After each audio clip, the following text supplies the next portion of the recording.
네, 이번에는 취재부터 뉴스까지 한 큐에 전해드리는 시간 취재 수첩 생생타임스입니다. 한국경제신문 강영현 기자와 함께 어제 있었던 큰 뉴스 하나 살펴보도록 하겠습니다. 강 기자님 나와 계십니까? 네, 안녕하세요. 우리나라 조선업체들 이 가운데에서도 세계 최대의 조선업체가 있죠. HD 한국조선해양. 이 회사에서 조선계열사 3개 가운데 2회사를 합병한다는 소식이 전해졌어요. 주가에도 반응이 좀 있었는데 어떤 내용입니까? 네, 맞습니다. HD 한국조선해양이 합병을 통해서 조선 그리고 방산 역량을 제고하고 사업 효율화에 나서겠다고 한 건데요. 말씀하셨다시피 이제 세 계열사로 나뉘어져 있던 건조 및 연구 개발 역량을 합쳐서 규모의 경제를 이루고 이를 통해서 시장 경쟁력 그리고 건조의 효율성을 높이겠다는 겁니다. 예. 그래서 지금 HD 현대중공업 그리고 HD 현대미포를 합병하는 건데요. 이 두 회사는 사실 한 지주사에 속해 있지만 수주 잔고로 봤을 때 세계 1위 그리고 세계 15위에 랭크된 국내 대표 조선사입니다. HD 현대중공업 같은 경우에는 고부가가치 선박으로 꼽히는 LNG 운반선과 같은 것에서 이제 세계 최고의 경쟁력을 보유하고 있다라고 평가를 받고 있고, 또 현대미포 같은 경우에는 선박의 수리 그리고 중형 선박 건조 면에서는 이제 가장 이름이 높은 조선소인데 이번 두 개의 회사를 합쳐서 양적, 질적 대형화를 통해서 시너지를 극대화하고 또 최첨단 기술을 선제적으로 개발해서 글로벌 시장에서 절대적인 경쟁력 우위를 확보하겠다라고 설명을 하고 있습니다. 그러니까 결국 규모의 경제를 통해서 연구개발 역량과 이제 적용 효과를 높이고 또 수주 분야를 다양화하겠다라는 취지로 읽힙니다. 지금 우리나라의 조선 산업을 보면요, 아무래도 이 첨단 고부가가치 선박 쪽은 우리가 압도적인 경쟁력을 가지고 있고, 반대로 중형이라든지 약간 떨어지는 그런 선박들, 범용 선박 쪽에서는 중국에 많이 밀리고 있잖아요. 그러면 이런 합병 역시도 경쟁 상황에 대응하려는 전략이다, 이렇게 봐야겠네요. 네, 맞습니다. 이 두 조선사의 합병은 사실 이 우리나라의 경쟁국이죠. 중국 그리고 일본이 경쟁력 제고를 위해서 자국의 1, 2위 조선사를 합치는 것과 무관하지 않습니다. 지금 중국 같은 경우에도 보면은 국영조선그룹인 이제 CSSC 홀딩스가 있는데 여기에서 이달 초에 조선 계열사인 CSSC와 그리고 CSIC, 그러니까 조선 선박중공업그룹, 조선 선박공업그룹 이렇게 두 개를 합병하기로 했습니다. 예. 그러니까 국가의 주요 전략 사업인 이 군력 강화에 집중을 하고 또 선박 건조 사업의 질적 발전을 가속화하겠다라고 이유를 밝혔었는데요.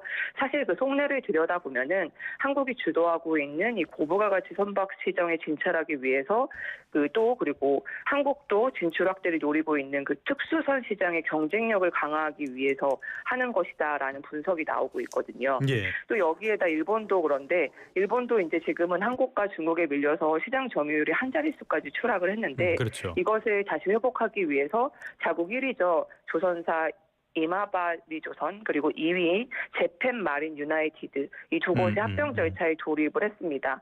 일본 같은 경우에는 일본 조선 그리고 해운회사를 함께 운영하는 올 재팬 전략이라는 걸 발표했는데 이것을 통해서 2030년까지 시장 점유율을 20%까지 회복하겠다라는 전략을 세우고 있습니다. 전반적인 흐름과 비슷한 그런 맥락이라고 볼 수가 있겠는데, 여기에 계기가 된 것 가운데 하나가 마스가 이게 아니냐라는 평가도 나와요. 이거는 어떻게 봐야 되는 겁니까? 네, 맞습니다. 마스가 프로젝트 이제 많이 들으셔서 이제 잘 아실 텐데 이 합병이 본격적으로 가동을 시작한 것이 이 한미 간의 조선협력 프로젝트죠. 이 마스가에 정략적으로 아주 적극적으로 대응하기 위한 조치라는 분석도 나오고 있습니다. 예. 아무래도 이제 마스가로 본격화할 미국의 군함 발주 수요를 잡기 위한 포석이다라는 건데요. HD 현대중공업 같은 경우에는 지금 현재 국내에서 가장 많은 함정 건조 실적을 가지고 있습니다. 여기에다가 지금 세계 1위의 수리조선소이자 종박선박 건조에 특화된 HD 현대미포와 합치게 되면은 일반 상선보다 크기가 작은 이제 군함 건조에 경쟁력을 더할 수 있다라는 것이죠. 예. 여기에다가 MRO 사업이라고 하죠. 그러니까 유지, 보수, 운영 이쪽 능력도 제고될 것으로 전망이 되고 있습니다. 알겠습니다. 자, 그런데 우리와 미국의 조선 협력 이 부분에 있어서 걸림돌이 되지 않냐 이렇게 얘기 나왔던 게 미국의 법안 존스법과 번스 톨레프슨 법 이게 있다고 하는데요. 이거를 우회하는 방안 마련하고 있다고 하는데 이건 어떤 내용인가요? 네, 맞습니다. 이 두 가지 법안이 지금 걸림돌로 지적이 되어 왔었는데 예. 이 선박 규제를 완화할 수 있다는 그 입장을 이제 미국 정부가 한국에 밝힌 것으로 알려졌습니다. 네네. 미국 해군부에서 이제 이달 초에 우리 정부와 만났을 때에 미국 해군력 강화를 위한 군함 건조 협력 방안을 논의하면서 이런 입장을 밝혔다고 하는데요. 이에 대해서 이제 방위산업청 그리고 미국의 해군부가 행정명령 등에 담길 구체적인 규제 완화 방안을 논의하기 위해서 이제 다음 달 중순 정도에 실무자 회의를 열 것으로 알려져 있습니다. 말씀하셨다시피 이제 번스 톨레프슨법 같은 경우에는 미국의 군함이나 군함 선체 또 주요 구성품을 해외에서 건조할 수 없다라고 규정을 하고 있고요.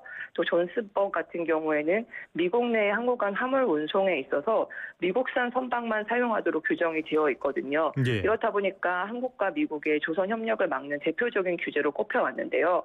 그래서 지금 이 상황에서 지금 미국이 우리와 협력을 하고 싶어하는 것은 이제 중국과의 군함 건조 능력 차이가 굉장히 크기 때문에 이제 미국의 해군력이 중국에 밀릴 수 있다는 우려 때문이잖아요. 그래서 미국 의회에서 최근에 이제 선박 규제를 완화하는 법안이 잇따라 발의가 됐는데 하지만 여전히 미국 내 반대가 있기 때문에 이른 시일 내에 법안이 통과될 가능성은 높지 않다고 합니다.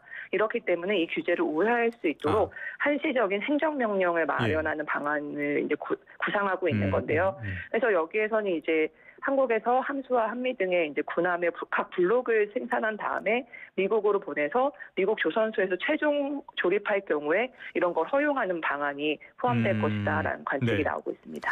하긴 뭐 트럼프 행정부에서는 이 행정명령으로 우회하는 경우들이 많은데 이게 법원에서 문제가 되는 경우들도 있으니까 조금 더 상황을 살펴보도록 하겠고요. 이번에는 우리나라 기업 하나 살펴볼까요? 노동자 사망 사고가 자주 발생하는 기업들 있는데 SPC도 여기에서 이름이 빠지지가 않아요. 생산직 근무제도 개편한다라고 밝혔죠. 네, 맞습니다. 기억하시겠지만 여러 차례 노동자들이 생산 공장에서 사망을 했었습니다. 예. 이 때문에 이제 대통령이 직접 언급을 하기도 했고 또 공장에 방문을 하기도 했었죠.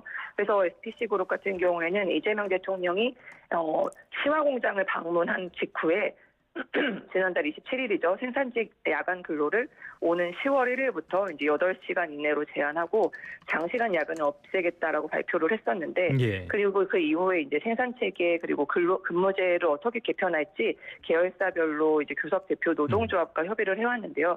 그 결과로 지금 이제 생산직 근무 제도를 개편하겠다라고 발표를 했습니다. 뭐가 어떻게 바뀐다는 겁니까? 일단 전 계열사 생산 현장에서 야간 8시간 초과 근무를 없애기로 했습니다. 3조 3교대로 도입하거나 또 중간조를 운영하는 식으로 운영하기로 했는데요. 이 중간조라는 건 뭐냐면 야간 근로 시간을 이제 축소하기에 따라서 이제 공백 시간대가 발생하잖아요. 여기에 보완하는 역할을 하게 됩니다. 이렇게 교대를 많이 하게 되면 이제 인력이 추가로 필요할 수밖에 없는데 이 때문에 약 250명 정도를 추가로 고용하기로 했고요. 그래서 전체로 봤을 때 그룹 전체로 봤을 때 전체 직원 22,000명 중에서 생산직이 6,500여 명으로 이제 한 4% 정도 늘어날 것으로 전망이 되고 있습니다. 사실 이제 10월부터 시행을 하기로 했었는데 이걸 당장 다음 달 1일부터 운영하기로 했거든요. 그러니까 종전 계획보다 한 달 정도 당겨졌습니다. 알겠습니다. 과연 효과가 있을지 한번 이 부분도 지켜보도록 하겠습니다. 다음 주제 한번 살펴보죠. 노란봉투법 이게 여당의 강행 처리로 통과가 됐는데 외국계 기업들이 이 부분에 대해서 우려가 많은 것 같아요. 우리나라에 있는 외국 기업 3곳 가운데 한 곳, 한국에 대한 투자를 축소하거나 철수까지 고려한다라는 조사 결과가 나왔다고요? 네, 이른바 노란봉투법으로 불리는 그 노동조합 및 노동관계조정법 2, 3조 개정안이 통과가 됐는데요. 이게 사용자 범위를 넓혀서 하청 노동자에 대한 원청의 책임을 강화하고 또 노조나 노동자에 대한 손해배상 범위를 제한하는 내용을 담고 있는데 이거에 대해서 이제 주한 외국기업연합회가 이제 한국에 진출한 외국 투자 기업에 대해서 이제 설문조사를 한 겁니다. 100개사의 대표 그리고 인사 담당이 대상이었는데요. 이번 법안 통과 이후로 한국 내 투자 계획에 변화가 있는지를 물어봤더니 35.6%가 투자 축소 또는 한국 지사 철수를 고려하고 있다라고 답을 했습니다. 물론 64.4%는 영향이 없다라고 하긴 했는데 그래도 꽤 높은 수준에서 우려를 표명했다고 할 수 있겠습니다. 특히 쟁의행위에 대한 그 손해배상 책임을 조정한 노조법 3조에 대해서 부정적인 반응이 많았는데 세부적으로 손해배상 제한 조항의 경우에서 긍정한다라는 게 7%였는데 조항이었는데 부정이 47%에 달했고요. 또 파업 참여자 보호 확대 조항도 긍정과 부정이 각각 40%, 44%에 달했습니다. 예. 불법 파업에 대한 민사 책임 제한 조항도 긍정은 30이었는데 부정은 50%였습니다. 알겠습니다. 끝으로 요거 하나만 더 살펴보죠. 제주항공이 인천 괌 노선 운항을 13년 만에 중단한다라는 소식이 전해졌는데 여기에서 다른 뭐 이슈들도 논란들도 일고 있는 것 같아요. 어떤 내용입니까? 네, 제주항공이 이제 며칠 전부터 괌 출발 인천 독착변의 사업 계획 변경으로 인해서 결항됐다라고 하면서 10월 이후 예약 고객들에게 순차적으로 공지를 하고 있는 것으로 알려졌는데요. 내년 3월 28일까지 지금 중단할 계획이라고 합니다. 근데 문제는 이제 다시 운항할지 여부는 정해지지 않았고요. 이게 코로나19 시기를 제외하고는 인천이랑 괌 노선 운항을 중단하는 건 처음입니다. 그걸 왜 중단하나 궁금하실 텐데 과거에는 이 인천 괌 노선이 가족 단위 여행객 그리고 신혼여행 수요 덕분에 인기가 많았었는데 최근에는 좀 수요가 줄었습니다. 반면에 공급은 늘고 있는데 대한항공과 진에어가 이제 해당 노선의 운항을 크게 늘리기도 했습니다. 그래서 제주항공이 이번에 중단을 하는 건데요. 제주항공은 같은 이유로 부산에서 베트남 다낭 가는 노선도 오는 10월부터 내년 3월 28일까지 중단을 하기로 했습니다. 근데 문제는 이미 예약하신 분들인데 항공권을 예약했던 소비자들은 여행 일정이 통째로 어그러질 수밖에 없기 때문입니다. 그러니까 이미 비행기표는 환불이 가능하다고 하지만 숙소와 렌터카 같은 경우를 예약을 했을 때 환불이 되지 않으면 손해가 수백만 원에 달할 수 있기 때문인데요. 또 다른 노선으로 변경하는 것도 불가능하고 취소 신청을 직접 해야만 환불을 받을 수 있다고 하는데 이 때문에 불편이 좀 큰 상황입니다. 그래서 제주항공은 이번 항공권 취소와 관련해서 조만간 공식 입장을 내놓을 예정이라고 합니다.